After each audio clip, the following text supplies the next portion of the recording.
valmistetaan ruisleipää The ASAPS-tyyliin.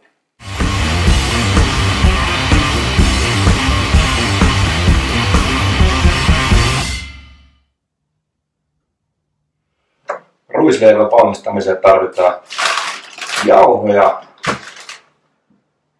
vettä, suolaa ja yksi tärkeimmistä on tietysti taikinajuuri, minkä olen itse valmistanut, joka käytännössä on leipää.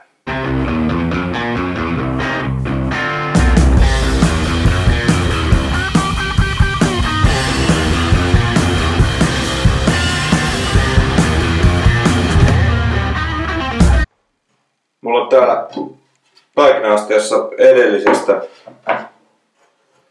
satsista jäänyt jäämät jäljelle ja sitä käytän nyt juurena. Toki tämän voi tehdä ihan missä astiassa vaan, ei tarvitse olla tällainen puuastia. Voi ottaa pakastimesta edellisen juuren ja laittaa tämän vaikka muoviastia sulattaa ja aloittaa leivänteon sillä.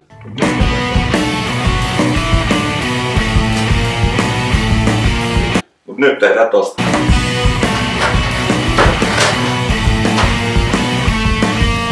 Homma alkaa niin, että laitetaan litra vettä. Ja tästä litrasta tulee 2 leipää. Sen jälkeen noin 5 desi ruisjauhoja. Ja tästä sekoitetaan sellainen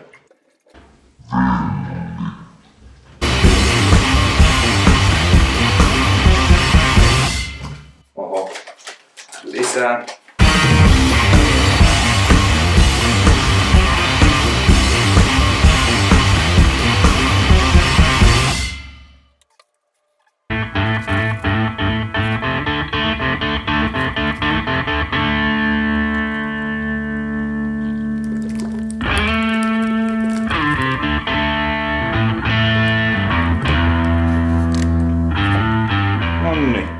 Velli on valmis. No niin, eli tässä vaiheessa ei vielä suolaa sitten laiteta tuohon sekaan, vaan annetaan taikinan kuplia, eli tekeytyä noin 8 tuntia. Tähän on hyvä laittaa vaikka tällainen paita tai joku kangasliina tuohon astian päälle ja sitten ei muuta kuin odotellaan noin 8 tuntia. Tässä vaiheessahan olisi hyvä kuunnella tätä The ASAPsin uutta albumia. Sen ehtii noin 10 kertaa kuuntelemaan tässä välissä. Ei muuta kuin käväisi laittaa soimaan.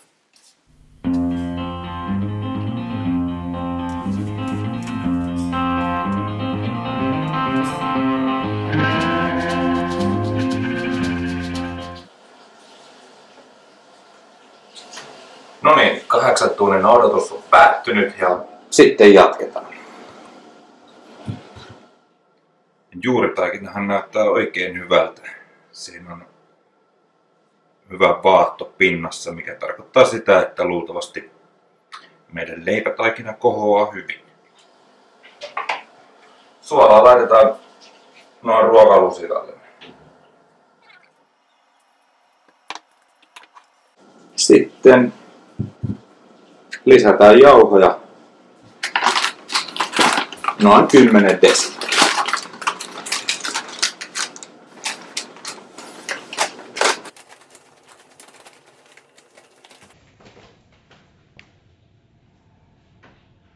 Välillä sekoittaen tietenkin. Vielä lisää.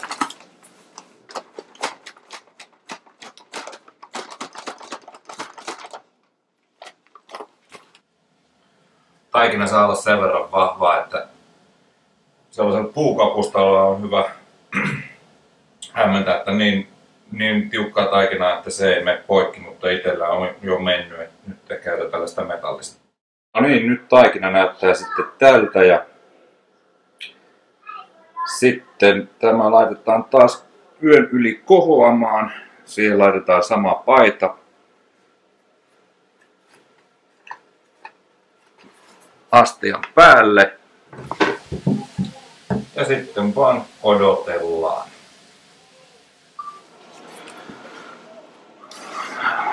No niin, eli nyt voidaan sitten odotella aamuun asti noin about 8 tuntia, että tämä taikina kohoaa. Ja sillä välillähän on mahdollisuus taas kuunnella Diasapsin uutta levyä. Tän ehtii kuuntelemaan ainakin 10 kertaa läpi. Käy laittaa sen soimaan nyt.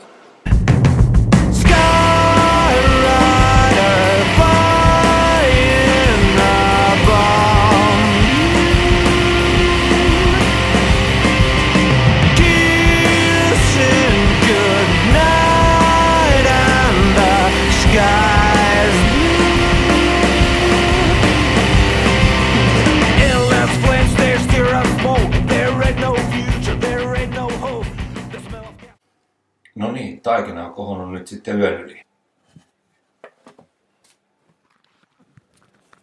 Sehän näyttää hyvältä. Se on kohonnut noin 2-kertaiseksi.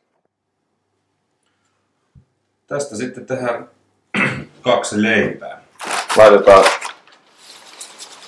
jauhoja vähän pöydälle noin. Taikina jaetaan puoliksi.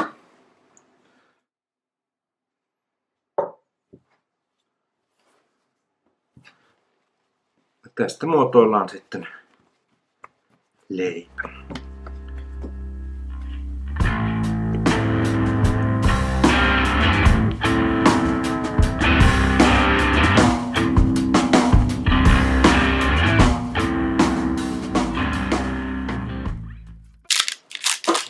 No niin, leivät on pellillä ja ne laitetaan taas liinan alle kohomaan hetkeksi aikaan ja uuni vähintään 225 asteiseksi.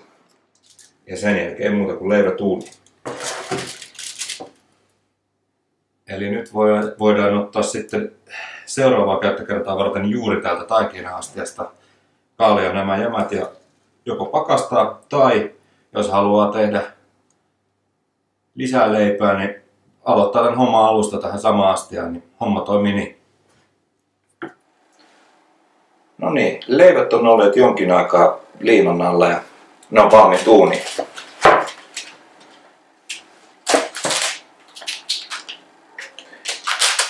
Ennen uunilaittoa kumminkin kastellaan ne vedellä. Saa hyvä rapea pinta niihin ja pistellään ne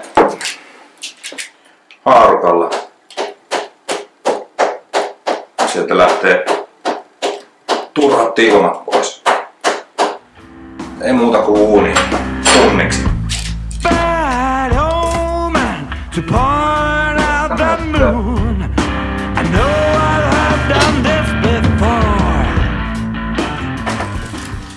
No niin, leivät otettiin uunista ja nyt ne laitetaan taas hetkeksi aikaa paidan sisään tekeytymään.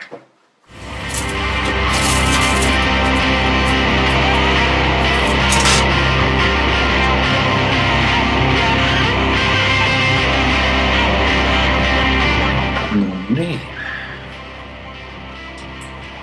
Sitten maistetaan.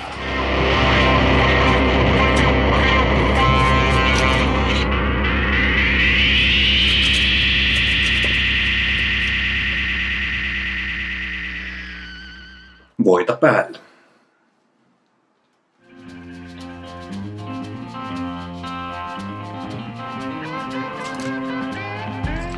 He walks with sorrow, cork has in his sack. Atop of the mountain, he wanders slowly vaimokin tykkää tästä. In the middle of nowhere lends that man and the Arctic roses. Söisköhän se tätä leipää? Ei se leipää syö. Kyllä se pullaa se syö. Fantastic, so exciting.